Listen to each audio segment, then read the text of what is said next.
Selfie खींच रहे इधर आके।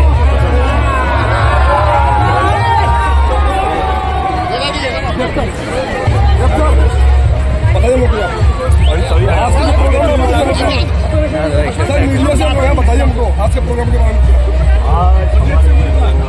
তাদেরকে বুঝতে হবে আমাদের নেত্রী, আমাদের দল, আমাদের মুখ্যমন্ত্রী, আমাদের রাজ্য সরকার 2021-এর আগে বলেছিল লক্ষ্মীর ভান্ডার মতন প্রকল্প নিয়ে আসবে এবং স্বাস্থ্য সাথীর মতন কার্ড নিয়ে আসবে বলেছিল নির্বাচনের আগে। একদম নির্বাচনের পরে সেটা হয়েছে এবং আমরা দেখেছি কেন্দ্র সরকার ইলেকশনের আগে অনেকগুলো প্রস্তাব দেয়, একটাও কি আপনারা দেখতে পেয়েছেন বাস্তবিক হয়েছে?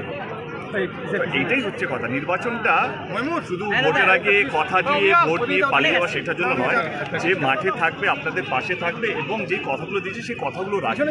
এই জন্যই হয়তো আমি রাজনীতি ছেড়েও আবার ফিরলাম, কারণ আমার কোথাও যেন বিশ্বাস কিন্তু মমতা ব্যানার্জি যে কথাগুলো দেয় সেই কথাগুলো রাখার চেষ্টা করে, যে বেশি বিশ্বাস আদায় করে সে থাকবে। এবং আমার মনে হয় কি আমাদের দল তৃণমূল কংগ্রেস এইবারে দুর্দান্ত ফলাফল করবে, কারণ আমি অনেক জায়গায় যাচ্ছি। দাদা আপনার উপর বিজেপিরা অভিযোগ তুলছে যে ঘাটাল ব্লকের কনকপুরে একটি ব্রিজের আপনি উদ্বোধন করেছিলেন 5 বছর আগে, এখনো কাজ শুরু হয়নি, মানে কি বলবেন এই বিরোধীদের অভিযোগ নিয়ে? এইটা আমি উদ্বোধন যেটা করেছিলাম সেটা ডিপিআর আসতে দেরি হবে, সেটার জন্য ফান্ডটা যে এমপি ল্যাড থেকে সেটা বেরিয়ে গেছে। আচ্ছা, সেই এমপি এখন এই ব্রিজটা বাজেট হয়ে গেছে 10 থেকে 12 কোটি টাকা। তো সেই জায়গা থেকে আমার মনে হয় কি সেটা বিরোধী দল তো বিরোধ করবেই, যে কোনো জিনিস যে তাদের তো তাই জন্য নাম দেওয়া হচ্ছে বিরোধ।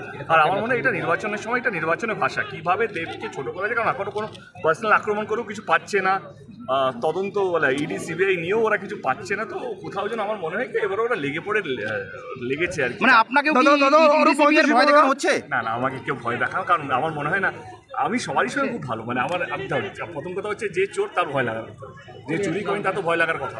দাদা